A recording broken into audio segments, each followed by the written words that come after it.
When I was in my early 20s, I worked in a live-in group home for mentally disabled adults, most of which were low-functioning, really hardcore stuff. The house had been in his company for years, and there had been several deaths that had happened here. It was just a normal old house. Would never know driving past it on the street. It was very homey and comfortable, and the staff there and myself kept it that way. Plot twist. I began working the graveyard shift by myself, right after starting as a direct support professional. I would work from 9 p.m. until 7 a.m. by myself. At 7 a.m., I would have another DSP show up and help me send them off to a day program. After my first week, I began avoiding doing clients' laundry overnight. The laundry room was in the basement and would always give me an uneasy feeling. Keep in mind, I'm a 6-foot-tall, 300-pound, 20-year-old tatted man. But still, something about that place gave me the creeps. I started to stay late off the clock to do the client's laundry after my shift. After doing this a couple of times, my coworker, who I replaced on the graveyard shift so he could take days, took notice and asked me why I had been staying late to do laundry. I told him why, very embarrassed, and he just smiled and laughed. He proceeded to tell me about him also doing the same thing. He and several family members had worked at this particular location for years. He told me once about going down into the basement and falling halfway down the stairs. He said he could never know for sure, but he always felt like he had been pushed. Since then, neither him or anyone in his family would do the laundry at night. He then told me about all the experiences that he and others had had there. As weeks went by working there was always somebody up causing a ruckus, so I never really felt alone at night. The first time I saw something was a normal night. I was watching Comedy Central, cooking their lunch for the next day in the kitchen. All their bedrooms were in the back hallway of the house. While I was cooking, I had opened the fridge and saw somebody walking through the hallway to the bathroom. I paused what I was doing and put on a pair of gloves to go assist in a brief change or help the client use the toilet, whatever they needed. So I get my gloves on and walk to the bathroom. I walk in and the light is off and no one's in there. So I start thinking that it's my non-verbal client. I'm saying things like, "Hey, where are you?" I go and open her door, and she and her roommate are asleep. So I go and check the boys' room, and they're asleep. Then I go check on our wild child, and she was tucked into her bed. Confusion quickly turned into fear and panic.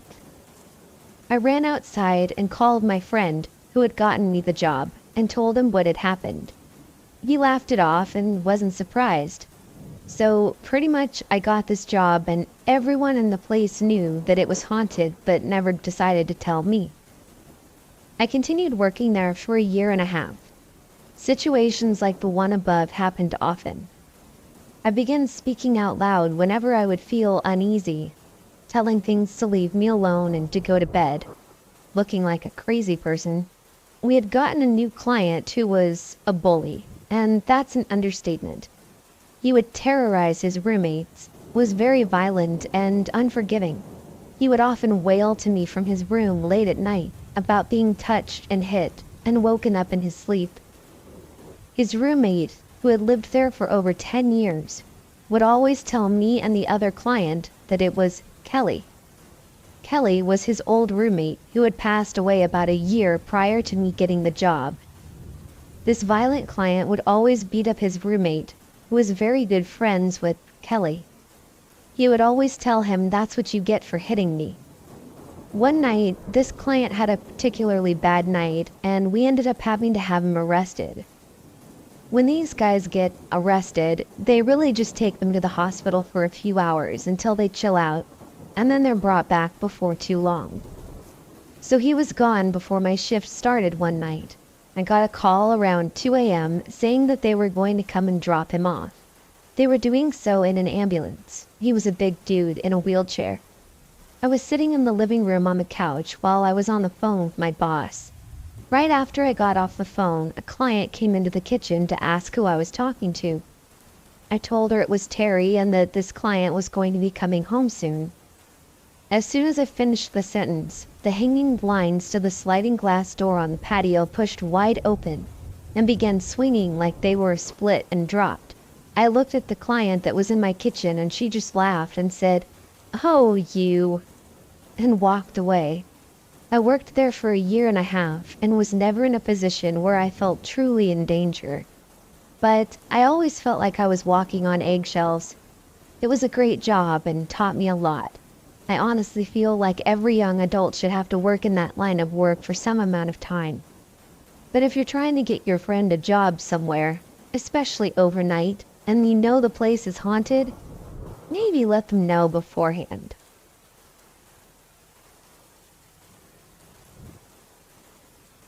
A little background for clarity. My daughter is currently 3.5. She was an early talker, and because I work from home, typically after she goes to sleep or while my parents watch her, she's not in daycare and is mostly around adults. So she's always had a pretty advanced vocabulary and is a great communicator. She's intermittently said creepy things before from an early age, and everyone kind of warily laughs it off. I myself have always been keen to believe in the paranormal, so the things she says tend to rattle me a bit. But the following conversation was by far the most detailed, coherent, and startling account to date. Oh, it's probably also important to note that my daughter has only ever experienced the death of my parents' dog. I say that to say that we've never had to explain to her that people die. So I don't know that she would have been able to realize that based on what she's experienced or been exposed to. We don't watch shows where people die, we don't watch violent movies, but I also wouldn't put it past her to put it together. Anyway, we were cleaning her room one day and I had a pile of hangers on the floor so I could hang up her laundry. She's into construction and has a pretty vivid imagination, and likes to pretend that hangers are hooks on construction cranes and things like that. So she grabbed a couple of hangers, hopped up on her bed, and started hanging them on the rail. I was just watching her out of the corner of my eye because that wasn't unusual for her. But then she said, "The captain used to make me hang hooks." I immediately stopped hanging her shirt and watched her for a moment as she was casually adjusting her hanger hooks, as if what she'd said was completely normal. I somewhat hesitantly asked her who the captain was. She went on to say that she had died before, when she was an old man. Her grandson, the captain, was a mean man and scared her, so they didn't talk a lot. Then when she was old, she lived with him and he hurt her a lot. She said that she died and that's how she came to live with me now. She said all of this while continuing to play on her bed like nothing was out of the ordinary. But then she stopped and she looked at me deadpan and said, "The captain still comes at night to see me here sometimes. He tries to hurt me again, but you scare him away." I was aghast and said some sort of comforting remark that I can't remember, and she wasn't any more forthcoming after that. It's worth noting that she's had intermittent night terrors most of her life. She will wake suddenly, crying out as if she were in pain. It's always been a very distinct cry, different from when she would cry because she was upset, or hungry, or cut her knee, and different from when she would awaken during the night under normal circumstances. It was more of a guttural and heart-wrenching cry, the kind of sobs that come from deep within a person. When she was an infant, she had colic and was very gassy, so she would also end up in fits from the pain. It was a similar fit to her night terrors, but as she's gotten older, she's lost her infant wail and grown out of her digestive issues, so the cry has become even more out of the ordinary. I've always been the one to go to her when she wakes up, so on her bad nights I rush down the hall, knowing by her cry what to expect. She writhes on the bed, her little muscles so tense that she feels like she's made of stone. She'll arch her back, stretching her arms and legs out as far and as tightly as she can, before pulling herself into a ball, over and over again for several minutes. From what I've read about night terrors, I don't think she's coherent during her episodes. But if she is, she's too overcome to acknowledge me. Early on, I thought I could just wake her, and then once she came to, I'd be able to comfort her, as I would any normal night. I would lift her out of her crib and try to get her to nurse or take a bottle or just be held. But even as an infant, the manner and the strength with which her body contorted was extreme enough that I would have to lay her on the carpet, for fear that trying to restrain her would injure her. Nothing I do to console her receives a response or seems to do anything to lessen her fits. She'll simply carry on full steam until, just as suddenly as it all started, she'll calm down. Sometimes she just drifts back off into a peaceful sleep without ever opening her eyes. Other times she'll pull me in to hold her, or wake briefly to ask why I'm in the room, as if nothing happened. Now that she's older, I ask her in the morning if she remembers waking up or having a bad dream, and she never does. I had always attributed her night terrors to the typical textbook assumption that they're simply a child's growing brain processing the stress and anxiety of understanding their world. But after hearing about the captain and my presence scaring him away, I don't think I'll ever be able to look at these nights the same way again. I just can't shake the feeling that she didn't just make up some complex, beyond her years narrative that coincidentally happens to provide a more sinister explanation of her night terrors. I have no idea if anybody else has experienced anything similar, but I'm kind of at a loss.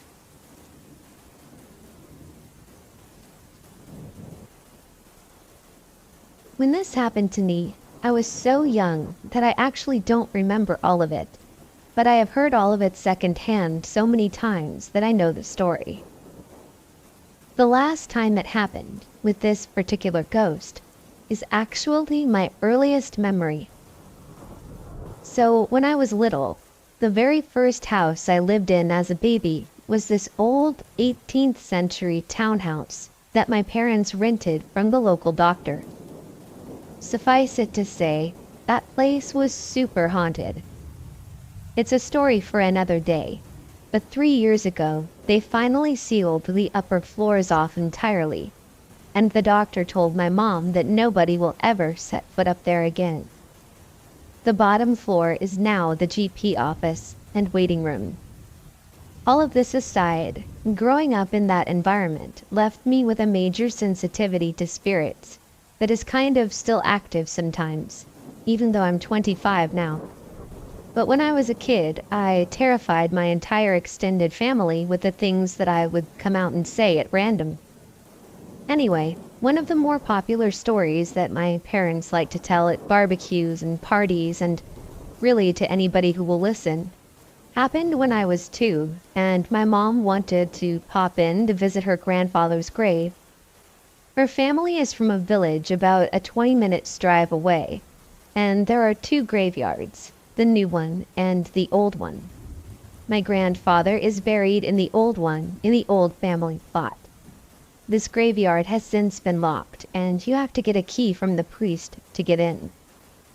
So, being 2, I wasn't overly interested in sitting down by a graveside to pray with my parents, and they were happy enough to let me wander so long as I stayed in their sight, and luckily for them, I didn't go far. I bolted down the path and stopped about halfway back among the tombstones, where I started to sort of sway on the spot and dance as much as a 2-year-old is capable of. My parents watched me for a few minutes but didn't think much of it, and then told me that we were leaving. My dad picked me up and we headed for the gate, but just before we left, I turned over his shoulder, looked around, and smiled and waved at something. They obviously didn't really think it was anything to be concerned about, because a week later they went back. My grandfather had died the day before their wedding 4 years earlier, and Mom had been very close to him, so they visited fairly often. This time, when we went in, I didn't even wait for permission, and ran back down to the same graveside where I began swaying on the spot again, looking up over the grave in the air, as if something was suspended there. It's probably worth describing the grave, but there really isn't much to describe. It was a very small patch of earth that didn't even have a border, fairly overgrown, and with a totally rusted small iron cross at the head of it. There was no nameplate, no indication of who was buried there, and it clearly wasn't a recent grave. Keep in mind, literally nobody is buried in this cemetery anymore, except a couple more of my family members who went into the family plot. At this point, my parents are creeped out.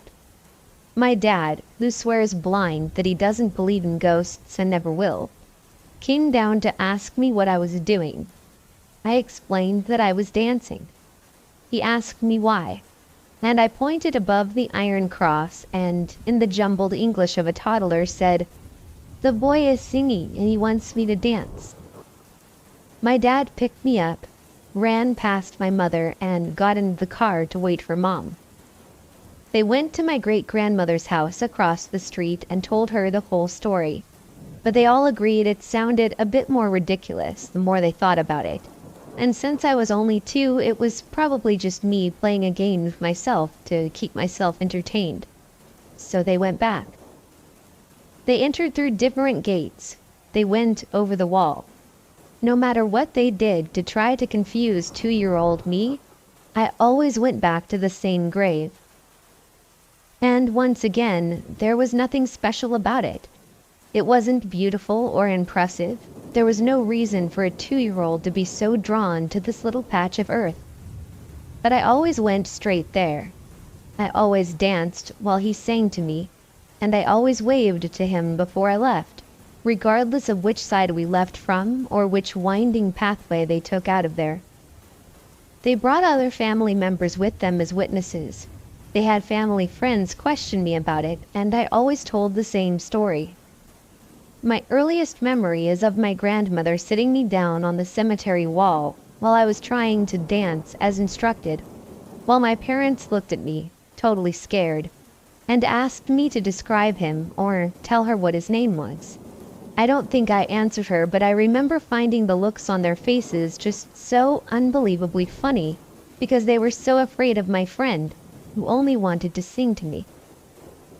What I didn't know was that my great-grandmother had told the priest, brought him in there to show him the grave, and asked if there was any way to know who was buried in the little unmarked plot. He went off and checked the burial records, and, sure enough, 5-year-old Robert, the blacksmith's son, had died of tuberculosis nearly a century earlier, and lay there, marked only by the little iron cross that his father had made for him. Funny enough, my great-grandmother knew the blacksmith. He was their next-door neighbor. But he was an old man when she was a little girl, so she never knew the boy. My parents stopped bringing me to see my friend after that. We only went into the cemetery for funerals. We also moved out of the doctor's house, but it was a few years before I stopped being a creepy little kid that terrified anybody that spoke to me. I actually did go back a couple of years ago, and I brought a friend of mine visiting Europe from Boston. She told me when we met that she could speak to ghosts, and after a couple of weeks, I started divulging the hundreds of stories I have from childhood. She asked if she could come to the cemetery with me. Since the gate was locked, we had to hop the wall, but once we were inside, she pointed clean across the top of the headstones and said, "Hey, is it that one over there?" pointing at its location. I nodded and she started walking toward it and stopped right at the iron cross. "It's this one, right?" and nodded. I swear this is totally real. She stood there for a second, and then she started backing away. I didn't have to ask her why. It was in the middle of December, and yet the air seemed to fizzle, and get really hot. The hair on the back of my neck stood on end, and the pressure that built up in my head made it feel like my scalp would split open. She told me she wanted to leave, but I was already running out of there at that point, and we vaulted the wall like Olympians. I don't know what happened that day, since I'm not a child anymore and didn't really see anything, but I couldn't shake the feeling afterward that my little friend there felt like I had brought her with me so that I could impress her, and that he didn't like that. Not at all.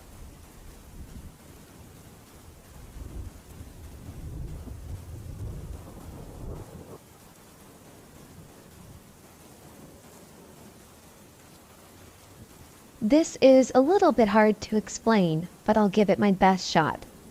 With every near-death experience I've had, and I've had a lot, I always see the exact same place with the exact same person next to me. Altogether, I've had maybe 6 experiences like this since I was a child, the first being when I was about 5. The first time, I remember standing in the middle of what looked to be a brightly lit carnival of sorts, right smack in the middle of a large field of tall grass that went on further than what I could see. The sky is this inky dark blue hue that wasn't scary at all, considering I hated the darkness back as a kid. I remember walking next to someone who felt like a total stranger, but not uncomfortable to be around. For the life of me, I couldn't seem to turn my head to look at their face. Instead, I stared at a large blue bouncy house slide that many children were going down, having the time of their lives. Where it ended, I couldn't see. All I know is that I wanted to go. I had to go down it.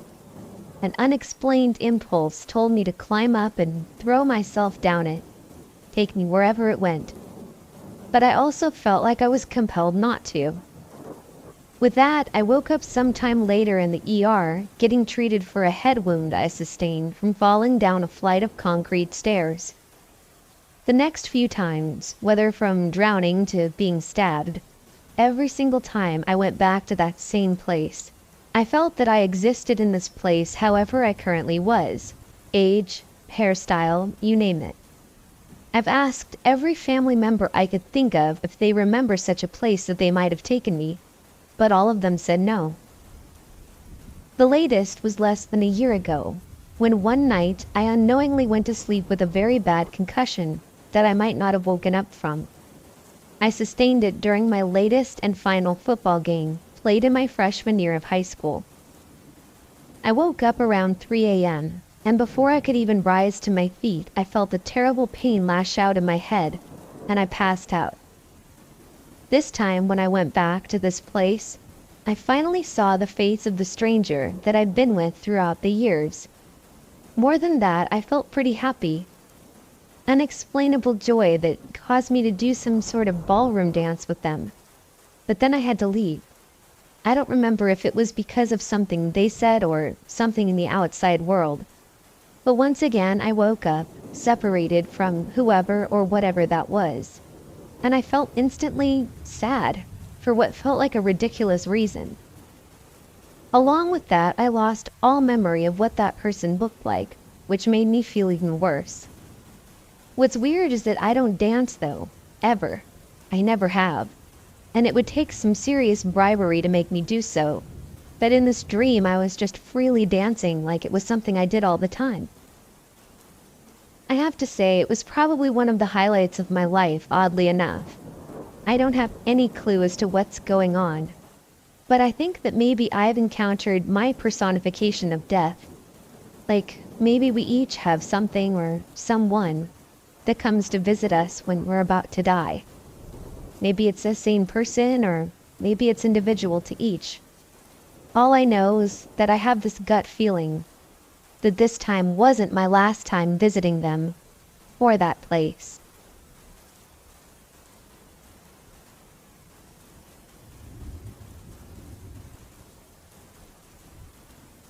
A couple of weeks ago in my psychology class, my friend Sarah decided that we should do a Ouija board. We were really bored, and the teacher doesn't care what we do. So we made our own.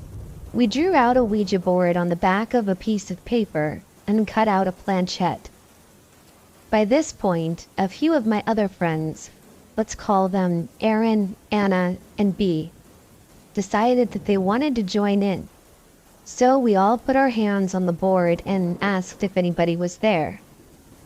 The planchette didn't move, and we figured it was because of the friction between paper and paper. So we got Aaron to hold the board so that only the planchette moved. We asked again if anybody was there. It started moving toward the yes, very slowly. I swear that I was not moving it. Sarah, Anna, and B all swore that they weren't moving it either. I've been friends with them for a really long time, so I would know when they're lying. Once it got to the yes, Sarah asked if it was a bad or a good spirit, but just as it was about to move, Anna grabbed the board and ripped it up. I don't know hardly anything about Ouija boards, but I do know that that probably isn't a good thing to do. Later that day, Sarah burned the board. We never said goodbye. That's when the creepy stuff started to happen. B texted me in the morning and said that she woke up in the middle of the night at exactly 4 a.m. and felt like there was someone standing behind her. I told her that it was probably just her mind making things up. When I got to school that morning, Sarah came up to me and said that something really weird happened in the night. She then said that she woke up and felt like someone was standing behind her. I asked her what time this was, and she said it was around 4 a.m. I told her B's experience, and she genuinely looked shocked. I could tell that was news to her. Also, Sarah and B don't really talk that much. Skip forward a bit and it's Saturday night. Suddenly, I get a voice message from B, and it's really creepy. She has a very strong Spanish accent, but in the voice message, she sounded British. I had no idea what she was saying, but it didn't sound like English or Spanish. Then she started laughing, and it wasn't a normal laugh. It was a creepy, deep laugh that I honestly thought she was faking. I started texting her, saying, "Are you okay?" and "What's going on?" She started to text back with really bad spelling, saying that there was blood and she couldn't see. I asked her where the blood was, and she didn't reply. Honestly, she sounded possessed. After a while, she stopped texting, and I guessed that she went to bed. On Monday, when I went back to school, I asked her about it, and she had no idea what I was talking about. She said she doesn't remember anything about it. I kept bringing it up with her, but she would just say, "I can't remember," and immediately change the subject. Side note, I can't remember which night this was, but one night I woke up and looked at the clock, and it was exactly 4 a.m. Also, a week later, I was in math class with Aaron, and we opened the fire exit door because it was really hot. I glanced outside and could have sworn I saw a guy wearing a coat with a hood standing close to the school, staring at the classroom. I did a double take, but when I looked back, he was gone. The past few weeks after that, nothing much happened. Then, today, we had psychology again. B wasn't there because she was in Spain, and when she was there, she found out that she has a dangerous blood clot close to her heart, and she would have to have surgery to get it removed, which means she can't fly back to England. Sarah decided that we should play the Charlie Charlie game. We got 2 pencils and put them on top of each other and drew yes and no on the table. We asked it if Charlie was there, and it slowly spun a bit to the yes. It could have just been a breeze or someone getting up or something, but that was still a little bit creepy. We started talking about Anna and said something about Charlie Bear, which is a children's television show, and the top pencil spun around really quickly and fell apart. There was no breeze, no movement, nothing that could have made the pencil spin. Sarah, for some reason, asked Charlie to kill her, and then asked if Charlie hated me. The pencil spun slowly to yes. At this point, I started to feel really sick and scared. For some reason, I kept saying, "Please forgive me, Charlie, please forgive me." And as I was in the middle of saying that, the pencils spun really quickly and then stopped, and the pencils aligned. Then the top pencil toppled off the bottom one, and that's when we stopped playing. Now I'm sitting at home with an incense stick burning, hoping that Sarah doesn't die and that I don't get haunted. I have no idea what to do.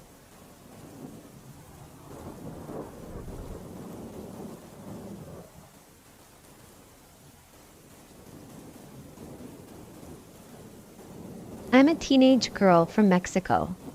A month or so ago, our school took us on a field trip to Nacapule Canyon in San Carlos, Sonora. There were 2 groups with 1 guide and 2 teachers each.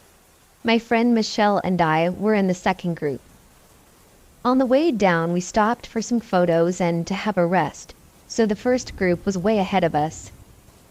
Eventually, Michelle and I began descending, following the voices of the first group. At some point, we lost track, and we were absolutely lost. I've never experienced such a dreadful feeling like that. I felt lightheaded. Everything was eerily quiet, and the only thing I could hear were the occasional mosquitoes or rocks moving around. I had this horrible anxiety. I felt like I was going to start crying right there in the middle of nowhere. We spent like half an hour there on a rock, but it felt like an eternity to me.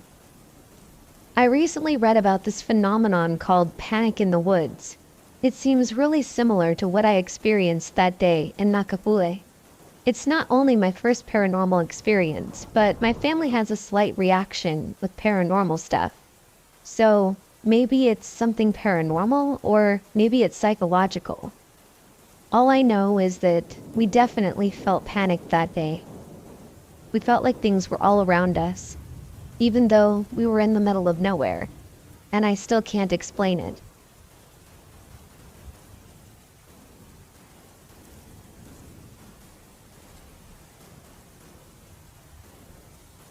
I have a few scary ghost stories out of my life. 2 are mine, and 1 is my battle buddy's. As it turns out, some of the things I have run into were a type of minor demon. They weren't scary. I was more intrigued when I saw them. The first one, I believe, was very relaxed. He had an odd look. If anybody has ever seen the anime Panty and Stocking with Garter Belt, it looked like an all-black version of the Fastener character with red eyes. He introduced himself as Vernon. He seemed to be quite relaxed the entire time I interacted with him. He had a tendency to hang out in the darkest corner of the room. He seemed to scamper behind me when I walked around, but he was polite, and I never felt uncomfortable. The second one I ran into I don't recall as much, but I remember I was having one of my game adventure dreams. I like RPGs. And out of my leather bag rolled a white ball that was covered in eyes. The eyes all opened at once and stared at me, but they all blinked separately. I honestly can't recall the rest of the dream. I think I just looked at it and carried on with whatever I was doing. When I told my battle buddy about it, they said it sounded like an evil eye and to be careful. I ended up having a series of financial issues shortly after, so that was fun. So for my battle buddy story, we'll call him B. B is someone I've known for 6 years. I met them in the army, lived with them for a few years, and would trust them with my life. They have seen some stuff even before the army, all the way back to when they were small. A shadow man following his mom around, an old lady who previously died on the property tucking him in bed and doing dishes, and some really messed up hyper-realistic dreams of old Samaria and other locations, which is another story for another time. But the story goes that one day I was browsing Pinterest and I was looking at some spirit and folklore stuff when I came upon a picture of a long-legged owl. It was a particular demon who had knowledge of magic, stones, alchemy, and considered a demon prince in hell. I showed my battle buddy the picture, and he said, "Oh, he looked like a barn owl and was huge." Well, also explains why he asked for the amethyst.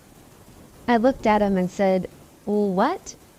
He said that when he was about 9 to 12, he had a dream of a long-legged barn owl who asked him for a hunk of amethyst he had found a while back.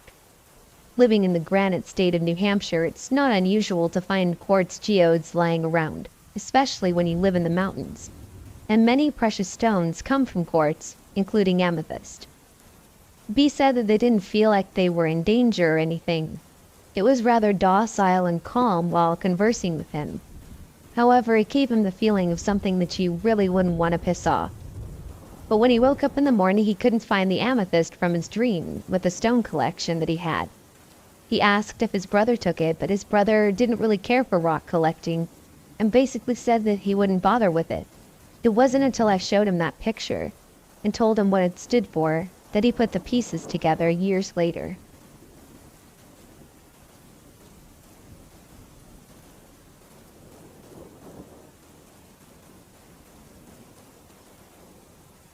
I live near Mount Hope Cemetery. It's the very same one that Stephen King mentions in his books, and the one that he cameos in from Pet Sematary. Day and night, Mount Hope Cemetery is always unsettling. Every time I pass by it, I always feel like I'm being watched. Most of the time it's an easy feeling to brush off, but there are 3 instances where I've been shook to the core. First, I was in the 4th grade. My whole class went on a field trip to the cemetery. From the very beginning when it was brought up, I expressed my lack of interest in going, but I was the only one not showing enthusiasm, so I knew then it was going to happen. I dreaded it, hoping that my teacher would decide to cancel the trip. I wasn't allowed to skip school as a kid, so I never even asked. I went to the cemetery with my class, and they were all having a wonderful time. I was immersed in vibes that were making me sick to my stomach. We were told to make rubbings on paper with crayon of at least 3 gravestones that caught our eye. I didn't want to, but I did anyway.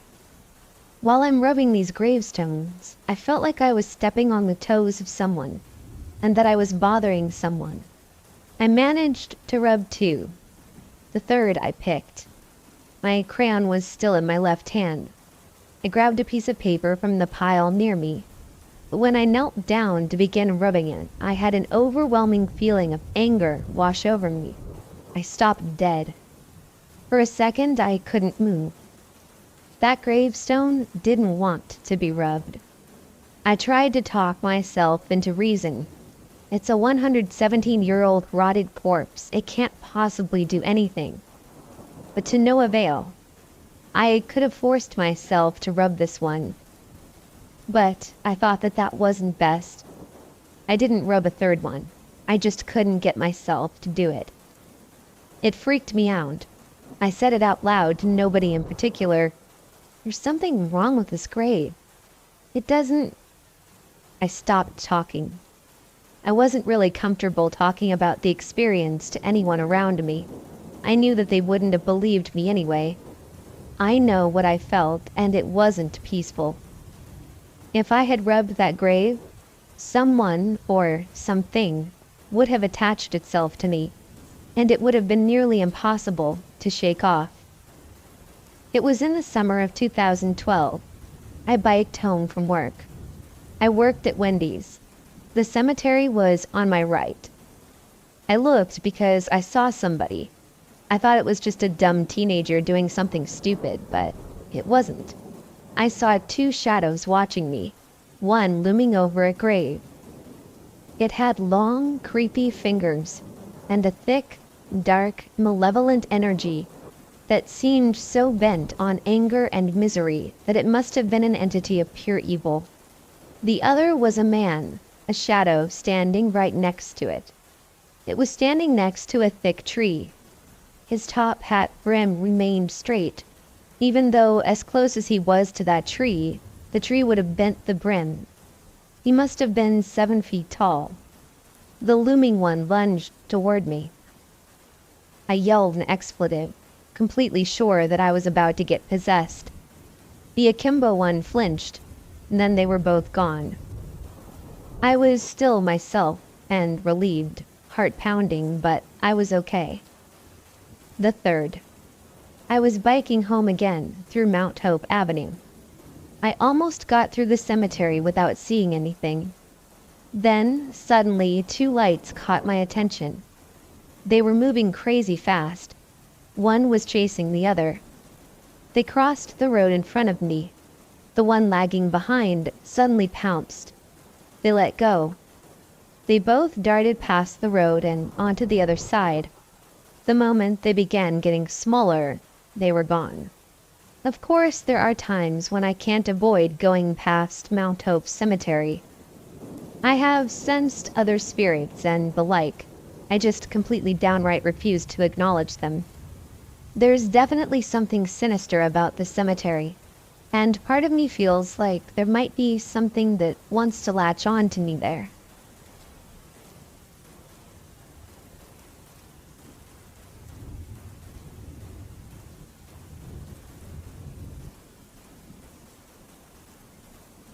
When I was 11, I went to the Philippines with my mom to meet my family for a few weeks. The stay was pretty normal, nothing strange going on, except for one night. I remember it because it was blistering hot, and I was constantly sweating on the bed. The place we were staying at was my grandmother's home, a small 2-story house, with about 9 people living there, mainly my mom, sister, and her family. The room that my mom and I shared had no door, and had a view to a balcony at the end of a hallway. On the night in question, I woke up for no reason. It was pretty late, around 3 a.m. My bed had a perfect view of the hallway, all the way to the balcony, and standing there was a boy, or what I assume was a boy. At first I thought it was my cousin GB, and so I asked him, "Hey, why are you up?" I got no response, rolled over and went back to sleep. But this nagging feeling kept bugging me, and I realized that it got kind of cold. Though not freezing, it was noticeably cooler and more comfortable now, compared to how hot it had been. So I roll back over and I notice the boy is still standing there, and that's when alarm bells begin going off. "GB, go to bed, you're freaking me out," I yell.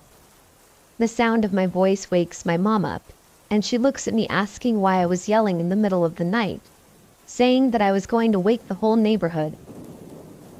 At this point, I tell her to tell GB to go to bed because he's bothering me. She looks confused and said, "GB is asleep, what do you mean?" I said, "Look by the balcony, he's right there. Don't you see him?" I point down the hall at the boy, who this entire time just stood there watching us. My mom thinks I'm playing some kind of game, and goes, "There's no one there, go to bed." At this point I'm freaking out, and I beg my mom to make sure my cousin is in bed. Seeing how distraught I am, she got up and went to look. She turns on the light to the hallway. Mind you, the boy is still there watching. She walks down the hallway, through the boy, and goes to check on her sister and her kids and confirms they were all there. She walks back to the room again, walking through him once more. At this point, I realized that the boy had no face, and I just kind of shut down. My mom then remarked on how it was a little chilly that night, and she hoped that I didn't get sick, since the clothes I wore were wet with sweat. Then she just turned off the hallway lights, laid back down and went to sleep.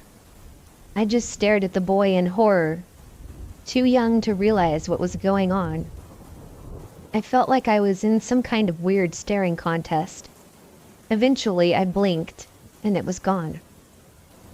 I tried telling everybody what I saw in the morning, but none of my aunts, uncles, or cousins even cared.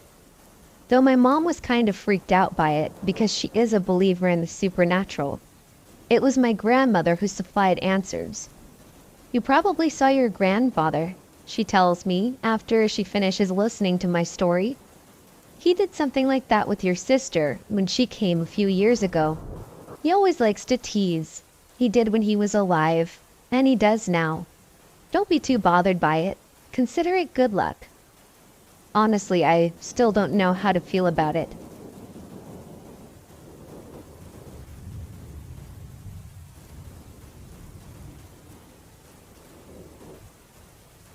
In 2012, I attended a paranormal investigation with a couple of friends. We were at an old theater that, for a fee, hosted private paranormal investigations from 10 p.m. to 3 a.m. The fee went toward maintaining the theater, so I thought the investigation was a good way to give back to a lovely old building and get my feet wet in the paranormal pool. One friend, Anne, was someone with a general curiosity about the paranormal, and the other friend, Bridget, was an active paranormal researcher and investigator, so she loaned me a K2 and a night vision camera. Throughout the night, not much happened, aside from a few EMF spikes. The lights were scheduled to be turned back on at 3 a.m., and at that time I was sitting in the theater auditorium seats, to the right side of the seating area if you're walking into the auditorium. Anne was sitting in the seat immediately to my left. Everyone else except the theater manager was a few seats behind me. Shortly after the lights came on, I noticed movement to the left of my peripheral vision. I looked to the left, and at the exact same second, I saw Anne also look to the left. I expected to see the theater manager, but instead, I saw a transparent, three-dimensional shadow striding down the center aisle of the auditorium. It took 3 steps and then disappeared. It was the shape and size of a man with no distortion, and moved like a man walking with purpose toward the stage. I looked around Anne to see if the theater manager was just out of sight. Maybe his shadow was being cast in a bizarre way. But the theater was completely empty, aside from myself, Anne, and the few people behind us who were sitting. I quickly looked at Anne, but she was now looking at her phone, and didn't act like she had seen anything. Yet, since I saw her glance at the exact same spot, at the exact same instant as me, I knew she had seen something, at least out of the corner of her eye. I was amazed, but being super introverted and brand new to the paranormal, I was too timid and tired to ask the people behind me about it. They were chatting with one another, but I'm deaf, so I couldn't follow along with the conversation, and I didn't want to disturb them.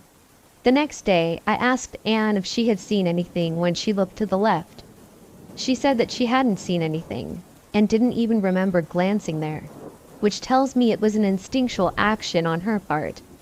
But it was certainly not a peripheral vision hallucination, as Anne and I had simultaneously turned to look at the visual disturbance that I saw at the same time, regardless of whether or not she saw it.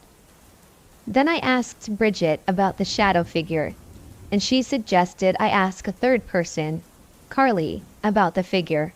Carly had investigated the theater several times and was present the night that I was there, so I sent Carly a message, and she said yes, she also saw the shadow figure. Carly said she was sitting a few rows behind me and noticed the figure walking down the center aisle after the lights came on. Then she told me that she's seen it before, and it usually manifests when the lights are switched on. She said it's the spirit of a man that worked incredibly hard to restore the theater after it fell into disrepair. The theater was his baby, his passion, and without his efforts to save it, it would have been torn down. One evening, he had a massive heart attack at the head of the center aisle in the auditorium. He died in the hospital not long after. Apparently, his spirit is well known, and several people have seen him. I remain fascinated by the fact that 2 people can see the same peripheral visual disturbance, but only one person is able to see the source of that disturbance head-on. Regardless of the reason for this, it was still one of the coolest experiences of my life.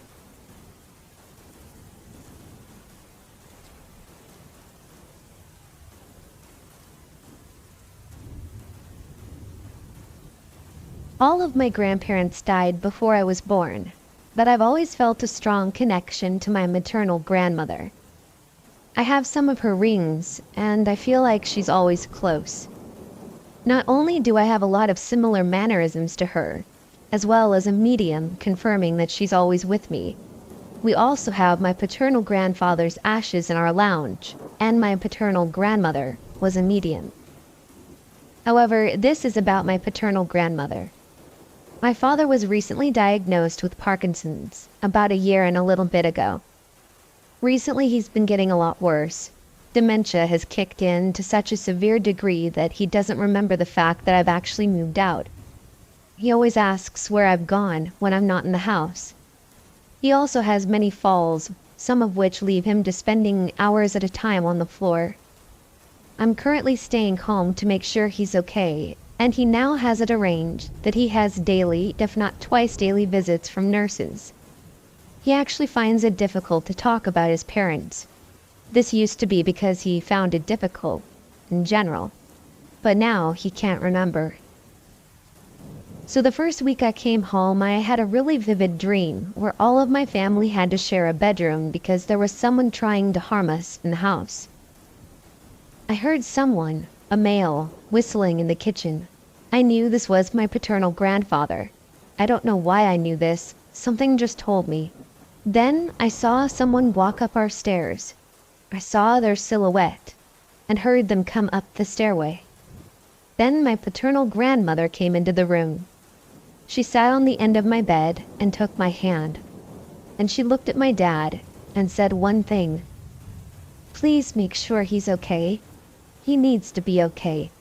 He's not okay, but he needs to be. I love him. Make sure he's okay. Please, I trust you." And then I woke up. Confused, I was thinking it was just a dream. However, last week, about 2 weeks after my dream, I was awoken in my bed. I figured it was my cats. It's always my cats. So I looked to my feet, as something had just sat on them. I looked up and there was a figure, a human figure. Not a full shadow, but slightly translucent. I couldn't tell who, but they seemed to have their hair up in a bun, the way my grandmothers both used to wear their hair. They were muttering something, which is the main thing that woke me. Sat on the end of my bed, on my feet, just muttering.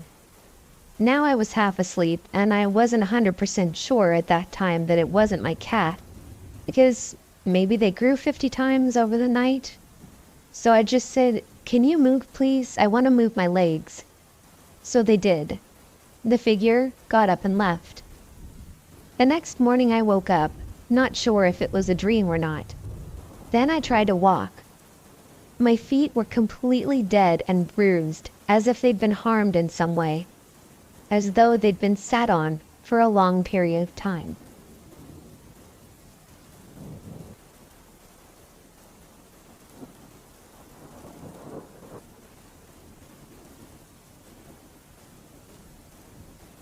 When I was 14, I had visions from my future. Most of those visions were little things, like a song in the car, me being in class, playing with a pet, what somebody would be wearing, things like that. I had these visions until I was 16, and that's when the worst vision I had took place. I had pictures of myself being killed at my own house by a man wearing a Jason mask.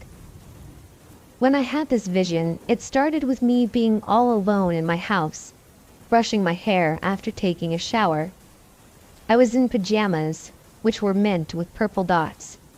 And then I saw the man in my backyard's rooftop and ran downstairs to try to get answers on why he'd been following me.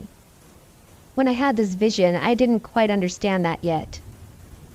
I noticed my dog was in my backyard, and I didn't want him to get killed or something, so I opened the door for him to get inside.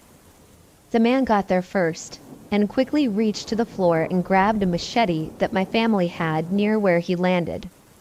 I ran to the bathroom on the second floor, but he caught me and stabbed me to death. Like I said, I had this vision when I was 16, so ever since that moment, I started to hide the machete under the stairs instead. letting my dog inside the house and keeping him with me every moment. I wore the pajamas in my vision as little as possible. I locked the 3 doors of my home, front, back, and balcony, whenever I was alone. And if I was incapable of doing it at that moment, I would ask for my parents to lock them before leaving me at home. Remember when I said I asked the man why he'd been following me? Well, apparently, ever since I was around 15, I would see somebody follow me home from school. Other times I would see them hiding in the dark, or watching my home across the street. I told my parents about it, and they contacted the police. Some neighbors backed us up because they had seen him too. About 3 months after my dog died, I stopped doing all of these precautionary things. I was still so scared that it took me that long to realize that now that my dog was dead, my death probably wasn't going to happen, since my dog was an integral part of the vision. About 4 days after I stopped hiding all these things around, the news announced that they had found a killer in our city who was breaking in and using a Jason mask. To this day, I don't understand why I had those visions, but I know that heeding them saved my life.